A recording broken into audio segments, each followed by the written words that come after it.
बड'ल गेलेमु आरो हारिमुआरि जथुमाखौ दिनैनिफ्राय जागायजेनबाय। उदालगुरि जिल्लानि भेरगाव स्टेडियामाव दिनैनिफ्राय जागायजेनबाय बड'ल गेलेमु आरो हारिमुआरि जथुमाया। भेरगाव गेलेमु लाइमोन गांखं आरो हारिमुआरि बिफानजों लोगोसेनो बिटिआर सरकारनि बानजायनायाव सानथामनि हाबाफारिजों दिनैनिफ्राय जागायजेनो बड'ल गेलेमु आरो हारिमुआरि जथुमाया। बे हाबाफारिखौ बेखेवनानै होयो बिटिआरनि मावफुं सोद्रोमा दावबायसा बर'जों लोगोसे प्रफेसार शंकर ज्योति बसुमतारिया। भेरगावआव खुंफुंनाय बे हाबाफारिनि सायाव मावफुं सोद्रोमा दावबायसा बर' आरो प्रफेसार शंकर ज्योति बसुमतारिया मा बुंदों फै आबुं बाथ्राखौ मिथिना लानि। बेयो मोनसे बिराद मोजां बिटिआर गभर्नमेन्ट आरो बिसिनि लिडारशिपनि बे खेबाव जेबादि माने बेखौ स्टार्ट खालामदों आं सानो माने बे बिराद मोनसे मोजां आरो मोनसे फिउचार लानानै बेखौ जागायदों। गतिके स्पर्ट्सखौ जोङो आवगाय प्रमोट खालामोब्ला जोंनो बहुत स्पर्ट्सनि इभेन्ट्सखौ जोङो फाथिनांगोन खारन इभेन्ट्स आरो कम्पिटिशन जेसेबां गोबां जागोन एसेबांनो माने गेलेनायनि बे मोजां पटेनशियेलफोरखौ आरो मोजां खेबाव माने जौगालांनो थाखाय बिसोरो माने सुबिदा मोनगोन। खारन आवगायाव जों नुयोमोन बहुत माने बोसोराव खनसे खननैल' जानाय गेलेनायनि उनाव गैला। दा जुदि कम्पिटिशना गोबां बांबाय थायोब्ला अट'मेटिकलि बेफोर कम्पिटिशनाव बिसोर बाहाग लानो थाखाय गावसिनि पारफरमेन्स फिटनेस बेफोरखौ लाखिनायावनो बिसोरनि ट्रेनिंआबो मोनसे रेगुलारिटिया अट'मेटिकलि फैयो। आरो लोगोसे बेफोरबादि इभेन्टआव दा दिनै जों नुनो मोन्दों बहुतखिनि गथ' गथायफ्रा गेलेफैदों आरो मोजां गथ'फोरखौ मोननाया बेयाव बेसेबां मानसिफ्रा माने पार्टिसिपेट खालामदों बेबो मोनसे इस्यु फैयो, बेबो मोनसे फैक्टर। जों जेसेबां बुरजा मानसि पार्टिसिपेन्ट्स बा प्लेयार्सफोरखौ लाबोनो हागोन बा बिसोरखौ कानेक्ट खालामनो हागोन, बिसोरखौ गेलेहोनो हागोन, एसेबांनो माने जों मोजां प्लेयारखौ आरोबाव बांसिन मोनलांबाय थागोन। माने गतिके ओभारअल माने बियो मोनसे बिराद मोजां इनिशिएटिभ आरो मोनसे बहुत मोजां स्टार्ट्स आं सानो बियो मोजाङैनो इन फिउचार आरोबाव बेनि ओंथिखौ लानानै जेबादि बेखौ स्टार्ट खालामदों बियो हसाखै माने जाफुंहैनो हागोन आरो बेजों लोगोसे जोंनि बहुत मोजां गथ' गथायफ्रा मोजां स्कप मोनलांगोन। बेबो डाइरेक्टलि बेजोंनो मोनसे बहुत कानेक्टेड थायो खारन दा जोंनाव बेफोरो एक्टिभिटिसफ्रा गैयैफोरनि थाखाय आरो जों बेफोर एक्टिभिटिसखौ मोजाङै अर्गेनाइज खालामनानै होनो हायैनि थाखाय किसुमान माने जोंनि गाइडेन्स माने मोजाङै मोनैनि थाखाय गथ'फ्रा जेबो खालामनो मोनैखाय बिसोरो लासैनो मोजां हुदानिफ्राय गाज्रि हुदायाव बिसोरो नागारनानै थाङो आरो बेफोराव जुदि एंगेज जानानै थाबाय थायोब्ला बे गाज्रि हुदाफ्राबो अट'मेटिकलि बे गोमालांजोबगोन खारन बिसोरनाव गाज्रि हुदाखौ मावनो थाखाय गाज्रि साननो थाखाय बिसोरनाव जेब्लाबो माने समाय थानाय नङा। माने जेसेबां बिसोरनि आखायाव समाय दङ दा बेफोरबादि इभेन्टफ्राबो आरो गामिफ्रावबो गामि लेभेलाव गामि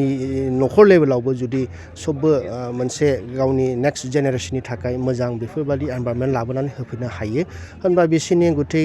जि एक्सट्रा टाइम दं फाल्थु टाइम दं बेफोरखौ जोङो मोजां माने मोनसे कनस्ट्राक्टिभ लामायाव जों लांनो हागोन आरो बेखौ जुदि जों लांनो हायोबा होनबा बिसोरनि बेफोर गाज्रि हुदाफ्रा ओरैनो नागारलांजोबगोन खारन मोनसे खोथा होनो माने empty mind is a devil mind. गतिके बिसोरनाव जेबो खामानि गैया जेथिया बिसोर आरो बे डेभिल खामानिखौनो मावनायनि हदाय माने बेफोर बुस्थुफ्रा बिसोरनि गोसोआव फैबाय थागोन। ओंखायनो गेलेनायखौ जोङो उत्साह होनाया जोंनि थाखाय खालि गेलेनायनि थाखायल' नङा गतिके किसुमान सामाजिक बेफोरबायदि गाज्रि हुदाखौ नागारनायावबो बियो अनेक सहजग होहैगोन जोंखौ फिउचाराव।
रन्जनि स्वर्गियारि बाक्सानि बिथाङा गोबां अबदान दङ जोंनि बर'नि हारिमुनि बिथिङाव बिथांखौ जोङो देग्लाय बोसोराव जोहोलाव नीलकण्ठ ब्रह्म जोबोद साबायखर बावनाय जागोन जोबोद मोजां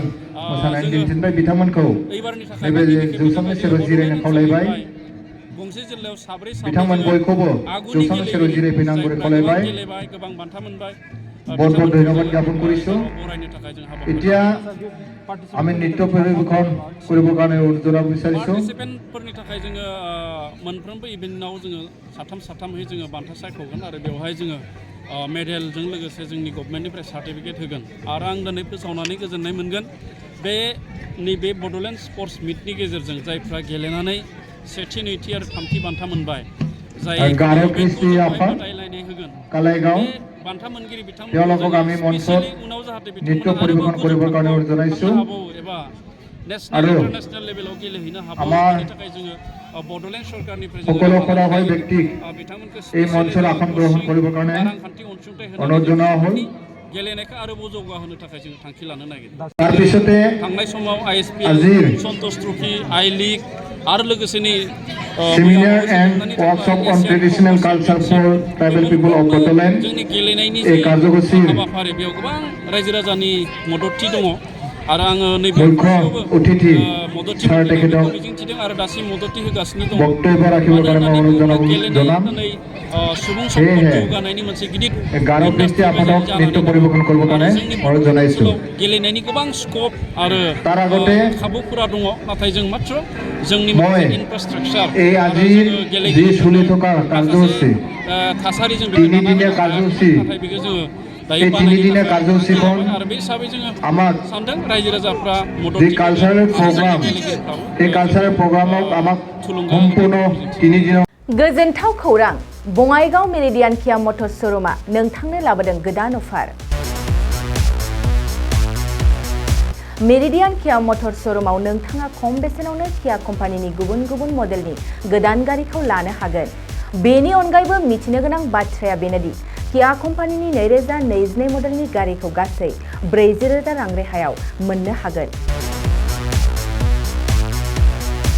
बेजों लोगोसेनो बे श'रुमाव जेखिजाया कम्पानिनि गोजाम गारिखौ सोलाय सोल' खालामनोबो हागोन दासान्दि बे अफारा सोलिगासिनो दं मेरिडियान किया मटर श'रुमा सा बङाइगाव साफागुरि रड आगराला देहा फाहामसालिनि साखाथियाव थानाय महामाया हटेलनि अपोजिट साइडआव दं बे अफारखौ मोनफुंनो थाखाय नोंथाङा अनलाइनबो बुकिं खालामहरनो हागोन लोगोसेनो गोबां मिथिनो थाखाय थोंजोङै 7099003414 नङाब्ला 8822790662 जानबुं अनजिमायाव जगाजग खालामहरनो हागोन आरो बङाइगाव मेरिडियान किया मटर श'रुमाव थांनानैबो नायनो हागोन